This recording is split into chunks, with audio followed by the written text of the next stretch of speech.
बिस्मिल्लाहिर्रहमानिर्रहीम। आज जैसे आप लोगों ने सबको पता चल गया होगा था, इस्लामाबाद हाई कोर्ट ने जो हमारी प्रोहिबिटेड फ़ंड की वो जो FIA ने नोटिसेस दिए हैं, हमारी केस को उन्होंने लार्जर बेंच पे पोस्टपोन कर दिया है। लार्जर बेंच बनेगा इस्लामाबाद हाई कोर्ट का और फिर वो सुनेंगे केस। लेकिन जो मैं बातें आपके सामने रखना चाहती हूँ कि बार बार वाज़े होता जा रहा है कि इलेक्शन कमीशन और ख़ास तौर पे चीफ इलेक्शन कमिश्नर बायस्ड हैं और कानून के दायरे के बाहर फैसले दे रहे हैं। अब फॉर एग्ज़ाम्पल FIA ने जो ख़त भेजा है PTI के चेयरमैन को और PTI को कि आप अपने 1996 से 2022 तक सारे अकाउंट्स पेश करें। भाई किस वजह से? इलेक्शन कमीशन ने खुद जिस पीरियड की स्क्रूटनी की है वो सिर्फ प्रोहिबिटेड फंड्स की है, तो FIA की तो वैसे भी जुरिस्डिक्शन नहीं बनती। और मैं आपको ये वाज़े कर दूं कि FIA किसी फॉरेन या प्रोहिबिटेड फंड की इन्वेस्टिगेशन नहीं कर सकता एक्सेप्ट अगर कोई डोनर कंप्लेन करे FIA को कि जी हमने पैसे इसलिए दिए थे पार्टी को और पार्टी ने किसी और काम के लिए वो इस्तेमाल किए। उसके अलावा FIA की जुरिस्डिक्शन बिल्कुल नहीं बनती। तो ये FIA की प्रोसीडिंग्स कानून के ख़िलाफ़ है, उनकी जुरिस्डिक्शन नहीं है। ये मैं क्लैरिफाई कर दूं। दूसरी अब आए ECP की हरकतों पे। 2017 अक्टूबर में अज़हर तारिक साहब ने इलेक्शन कमीशन को एक ओपन लेटर लिखा था जिसमें कहा था कि सारी पॉलिटिकल पार्टीज़ की फंडिंग आप इकट्ठे इन्वेस्टिगेट करें। कुछ नहीं हुआ।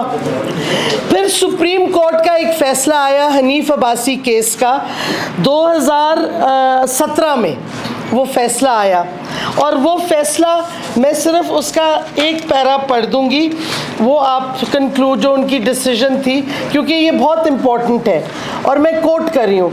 It is the duty of the ECP to scrutinise accounts of political parties on the touchstone of article 6(3) of the PPO read in light with article 117.3 of the PPO read in the light of article 17(3) of the Constitution.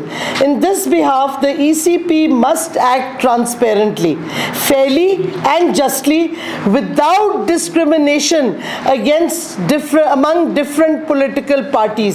ये operative word है। Must act transparently, fairly and justly without discrimination among different political parties seeking election symbols to contest the elections to the constitutional legislatures of Pakistan. For undertaking such scrutiny, it shall be reasonable for the ECP to examine the accounts of a political party within 5 years of the objected accounts of that party having been published in the official gazette. ये supreme court की 2017 दिसंबर का फैसला है। उसके बाद आमिर कियानी साहब ने PTI के बिहाफ पे एक एप्लीकेशन सबमिट की थी ECP को कि क्या कहते आप सारी पार्टीज़ की फंड्स इकट्ठे देखें। वो भी नहीं हुआ। अब कल क्या हरकत की इस सिलसिले में ECP ने?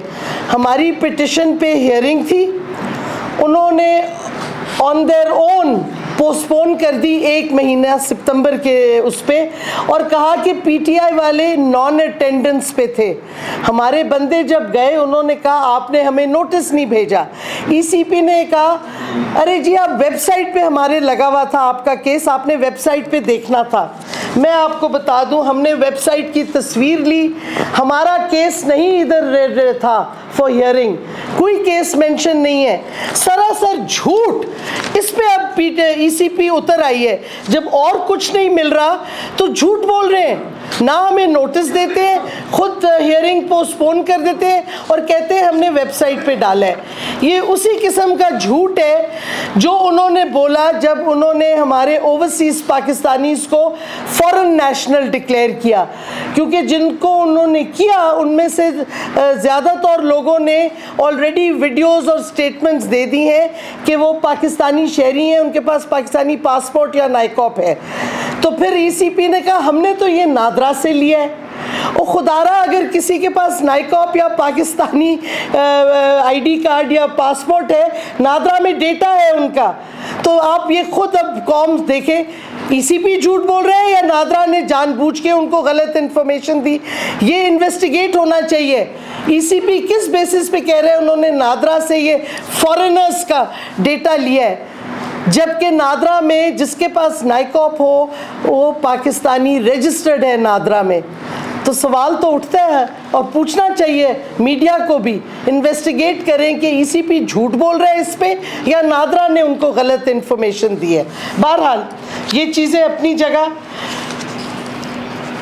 एक चीज़ और, स्क्रूटनी कमेटी की बड़ी बात होती है। स्क्रूटनी कमेटी बनी थी पीपीपी के लिए, पीएमएलएन के लिए, अदर पार्टीज़ के लिए और पीटीआई के लिए। हमारी स्क्रूटनी कमेटी बनी थी 12 मार्च 2018 में।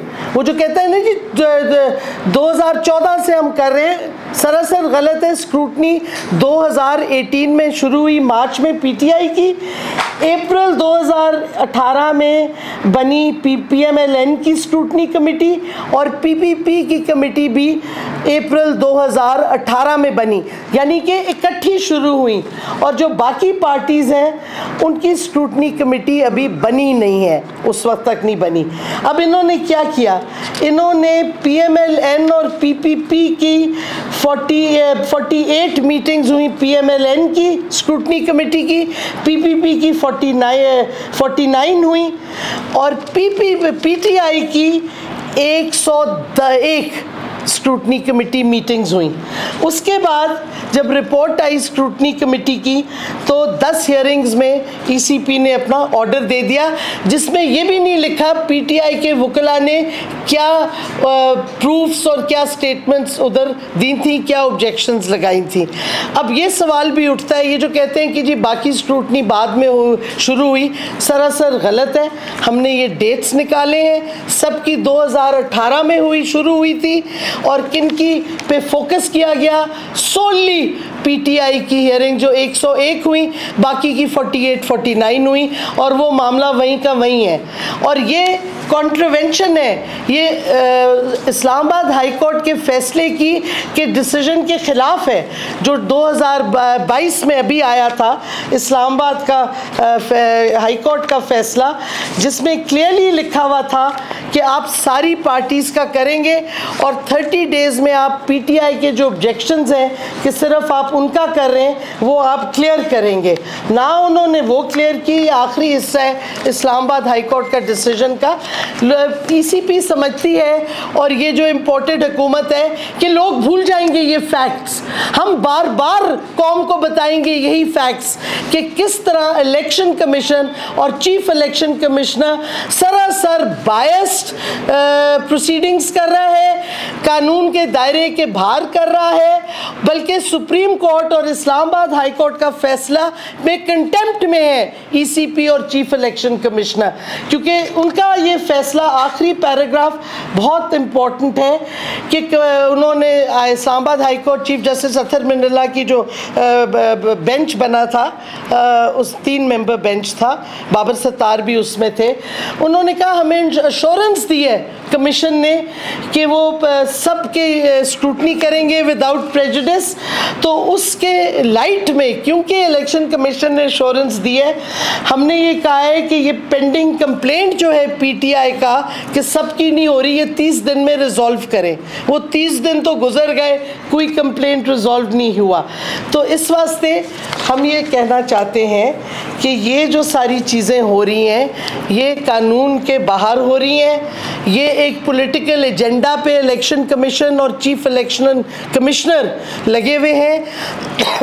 FIA की कोई जुरिस्डिक्शन नहीं बनती। आप उनकी पूरा FIA के रूल्स ऑफ बिजनेस सारा कुछ स्क्रूटनाइज करके देख लें, और इस पे हमने क्या कहते हैं, इसी वास्ते हम ये क्वेश्चन की तरफ जाएंगे कि जब FIA की जुरिस्डिक्शन नहीं बनती तो किस हवाले से वो मांग रहे हैं PTI का 1996 से जब से पार्टी बनी थी 2022 तक का रिकॉर्ड, और सारी फंडिंग का, ये नहीं सिर्फ ओवरसीज फंडिंग या प्रोहिबिटेड फंडिंग, किस बेसिस पे FIA और किसके कहने पे FIA ये कर रही है। तो ये तो मामला इलेक्शन कमीशन का है जो मैं आपके सामने रखना चाहती हूँ। अगर कोई डिटेल्स चाहिए, अजहर तारिक साहब हैं, वो आपको डिटेल्स भी दे देंगे। अब मैं आना चाहती हूँ एक और जो बहुत डेंजरस और ख़तरनाक चीज़ें हो रही हैं, और वो है शहबाज गिल का इशू। देखें, शहबाज गिल ने एक स्टेटमेंट दी, और बाय द वे उन्होंने वो जो फ़ोन का शोशा छोड़ा हुआ है इस इम्पोर्टेड हुकूमत या न्यूट्रल्स या जो भी पीछे हैं कि जी फ़ोन चाहिए, उसका फ़ोन चाहिए, जो उसने रिमार्क्स दिए वो तो उसने लैंडलाइन पे दिए हैं ARY को। वो लैंडलाइन तो नहीं छुपी हुई, आप ट्रेस करें लैंडलाइन। और अगर उसने कोई ऐसी बात कही है जो कि कानून की खिलाफ वर्जी है, देखें ना, फ्रीडम ऑफ एक्सप्रेशन तो कॉन्स्टिट्यूशन गारंटी करता है, लेकिन आप कानून और आइन के दायरे में रह के कर सकते हैं। अगर उसने कोई कानून और आइन की खिलाफ वर्जी की है, आप उस पर केस करें, मौका दें, वो अपना पॉइंट ऑफ व्यू दे। अगर उसकी गलती साबित होती है, कानून के मुताबिक उसको सज़ा दी जाएगी।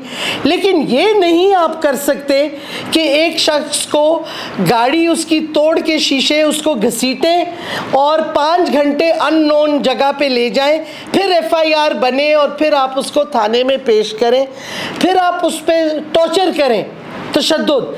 और हमने देखे हैं जो मिले हमारे ख़ास तौर पे वकला, जब वो सेशन कोर्ट आए, उनके पूरी बॉडी पे निशान है टॉर्चर के। ये किया गया उन पे, उनको पानी नहीं पीने को मिला, सोने नहीं दिया। और कल खान साहब ने अपनी स्टेटमेंट में, आपने सब ने सुना होगा, पब्लिक है, कि उनको स्ट्रिप नेकेड करके मारा गया है। ये अबू ग़रेब कर रहे हैं जो अमरीकनों ने, फ़ौरन का हुकूमत ने इराकियों के साथ किया था, और बरतानवी हुकूमत ने अबू ग़रेब प्रिजन में इराक में हमारे लोग अपने शहरियों के साथ यही तशद्दुद कर रहे हैं। और ये ना सिर्फ हमारे कानून के ख़िलाफ़ है, और मैं ये बताती चलूँ, हमारी हुकूमत ने इसी वास्ते टॉर्चर के ख़िलाफ़ जो शहरी रहमान का बिल था सेनेट में, हमने सपोर्ट किया। आप उनसे बेशक पूछ लें, आज भी रिकॉर्ड पे है।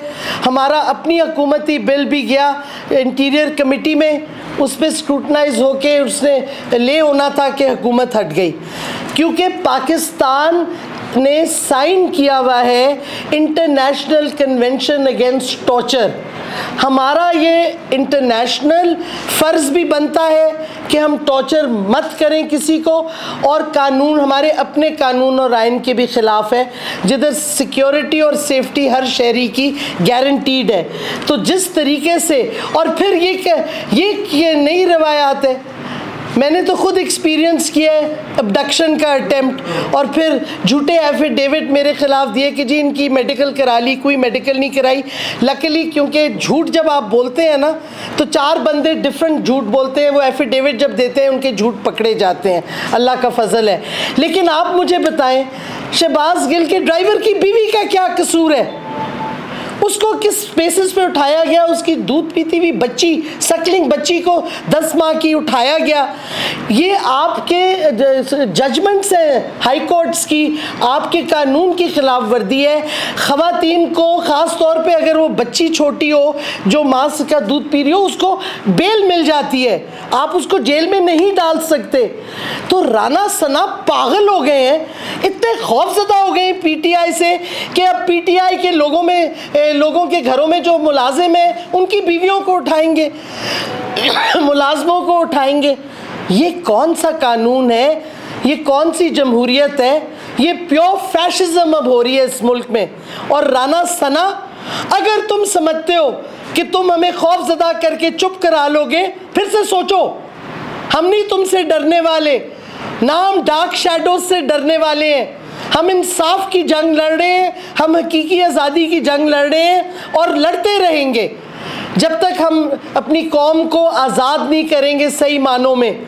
और आपके ये जो कवानीन जो आप गैर कानूनी बल्कि हरकतें कर रहे हैं, ये आपके ऊपर आएंगी एंड में। तो आप क्या किस हद तक तशद्दुद करोगे लोगों पे?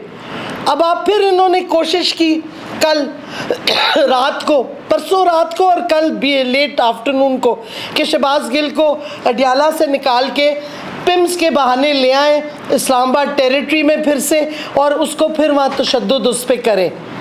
और हमें ये खौफ है कि ये लोग ये करते जाएंगे, क्योंकि ये वही कोशिश कर रहे हैं जो जुल्फ़िकार अली भुट्टो के वक्त महमूद मसूद को किया था कि वो अप्रूवर बन जाए। ये वही प्लेबुक इस्तेमाल कर रहे हैं। एक तो इनको पता नहीं कि वो प्लेबुक्स आउटडेटेड हो गई हैं। कम से कम आप अपनी स्ट्रैटेजीज देखें तो किधर कौम को ले जा रहे हैं।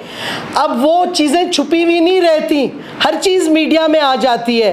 तो खुदारा राना सुनाला कुछ अकल करो, आपकी अकल ज़्यादा नहीं है, हमें पता है, क्योंकि आपकी सारी उम्र गुंडागर्दी में गुजरी है, तो कानून तो आपको समझ ही नहीं आता। लेकिन कुछ कोशिश कर लो समझने की, इससे पहले कि और ज़्यादा पाकिस्तान में गड़बड़ आप करो, और ज़्यादा आप क्या कहते हैं पॉलिटिकल इंस्टेबिलिटी और इनसिक्योरिटी करो। और मईशत की तो मैं बात नहीं करूँगी, मैं इकोनॉमी पे एक्सपर्ट नहीं हूँ, लेकिन कौम को आज एक और पेट्रोल बम मिल गया है। और फिर वो रो रही हैं मरियम झूठी कि मैं तो इससे हम नहीं मानते और मेरा बाप डैडी नहीं मानता। तो भाई डैडी आए, जेल काटे, पाकिस्तान वापस आए, किसने रोका है? अपने भाई को हटाए, इम्पोर्टेड हुकूमत बन के जो बैठा हुआ है उसका भाई क्यों नहीं आ रहा? ये क्या नूरा कुश्ती कर रहे हैं?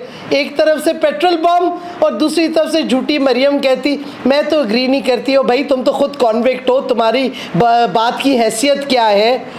इस वास्ते खुदा के वास्ते जिन्होंने इम्पोर्टेड हुकूमत को सपोर्ट किया है, फिर से आप देखें आप पाकिस्तान को किधर पहुंचा चुके हैं।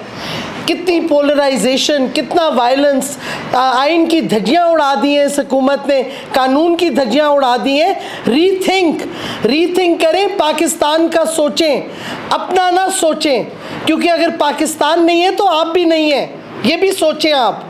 बहुत बहुत शुक्रिया।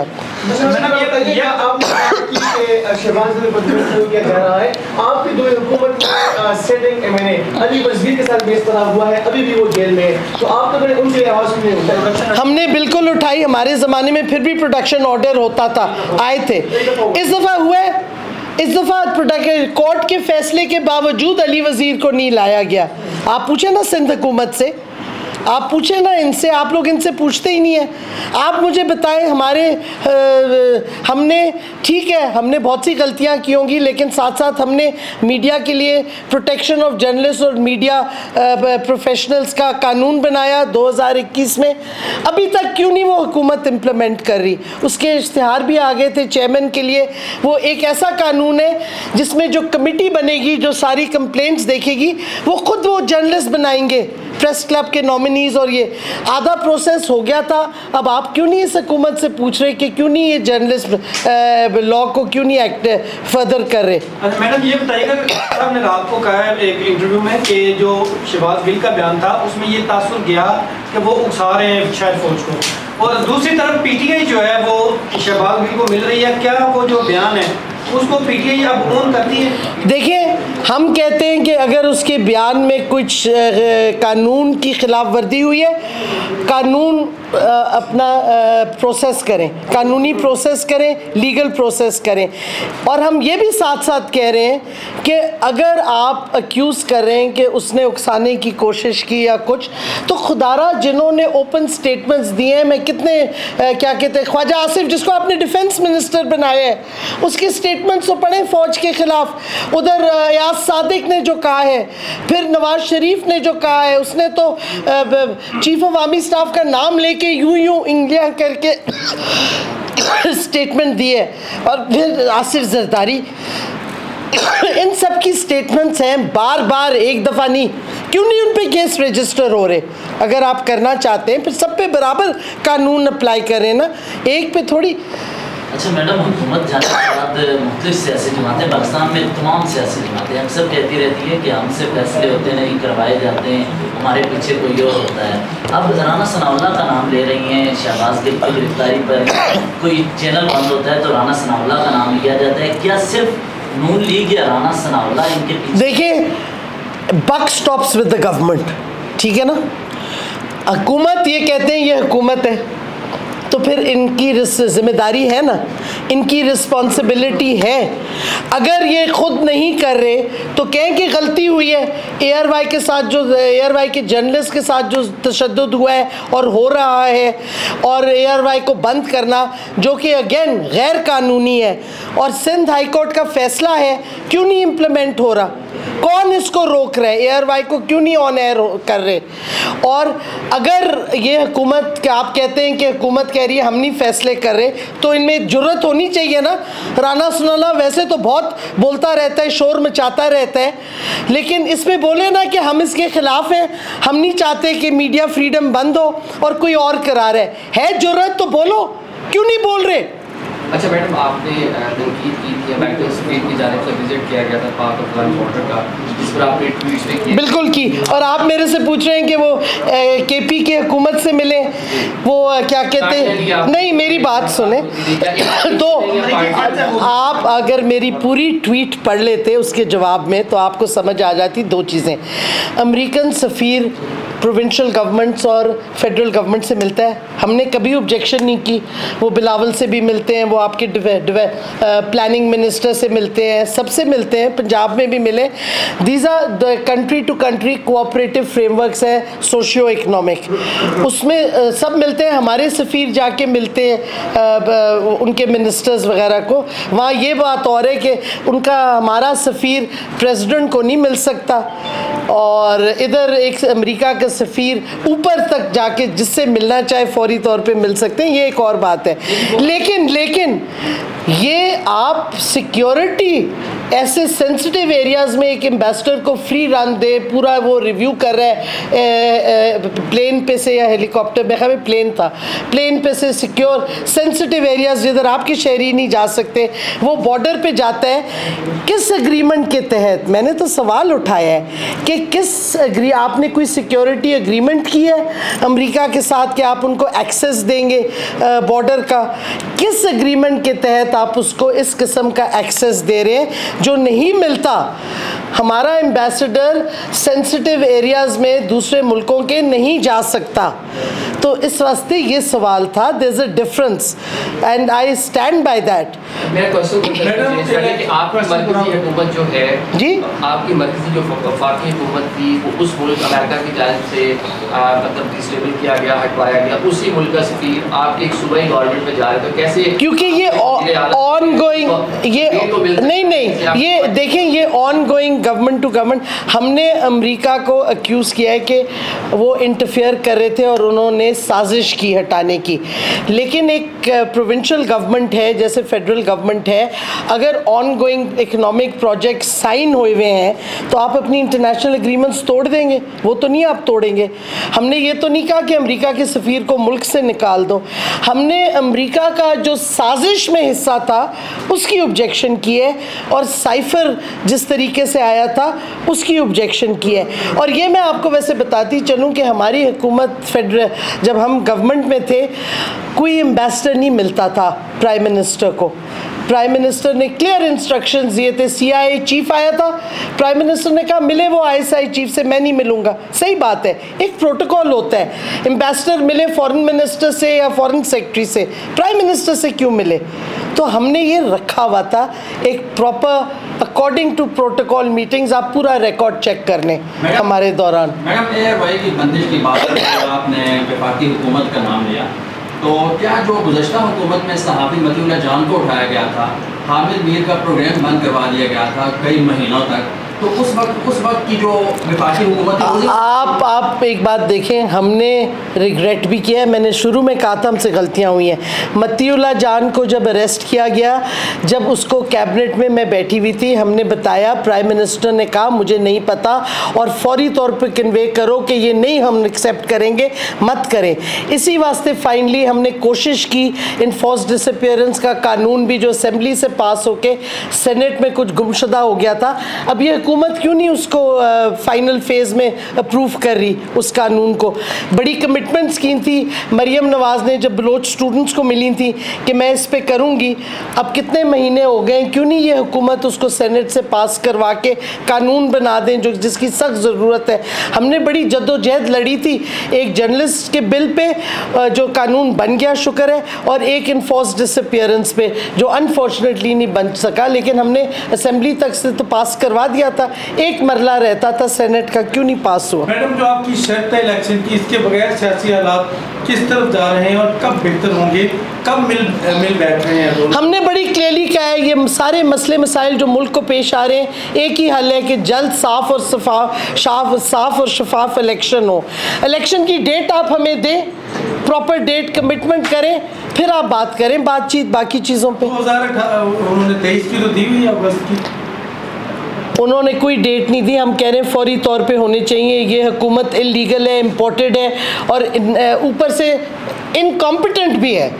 आप देख लें जो इन्होंने कहा था हम इनकॉम्पिटेंट हैं, कीमतें बढ़ गई हैं। अब आप देखिए इन्होंने जो 4 महीने में हशर कर दिया है पाकिस्तान का, वो तो 3.5 साल में नहीं हुआ। इकॉनमी स्टेबलाइज हो रही थी, हमारी ग्रोथ रेट 6% पे जा रही थी।